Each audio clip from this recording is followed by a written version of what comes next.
अमावस्या की काली रात, जब पूरा संसार सो रहा था, तब श्मशान की राख में एक ऐसा अनुष्ठान शुरू होने वाला था जिसके बारे में सुनकर आज भी लोगों की रूह कांप उठती है। कहा जाता है कि तांत्रिक साधनाओं में श्मशान सबसे शक्तिशाली स्थान माना जाता है। यहाँ जीवन और मृत्यु के बीच की सीमा सबसे पतली होती है।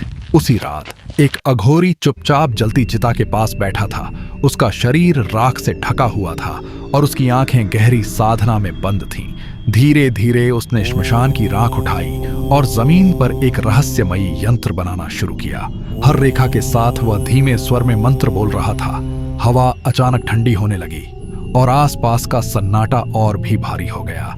जैसे जैसे मंत्रों की गति तेज होती गई, पास में जल रही चिता से धुआं उठने लगा। पहले वह धुआं सामान्य था, लेकिन कुछ ही क्षणों में वह एक अजीब आकृति लेने लगा। धुएं के बीच एक डरावनी परछाई उभरने लगी। धीरे धीरे वह आकृति स्पष्ट होने लगी। लंबे बिखरे बाल, लाल चमकती आंखें और एक भयावह चेहरा। वह एक डायन की आत्मा थी। श्मशान की हवा अचानक तेज हो गई, पेड़ हिलने लगे और चिता की आग भड़क उठी। वह आकृति गूंजती हुई आवाज में चीखी, मुझे क्यों बुलाया? लेकिन अघोरी शांत बैठा रहा।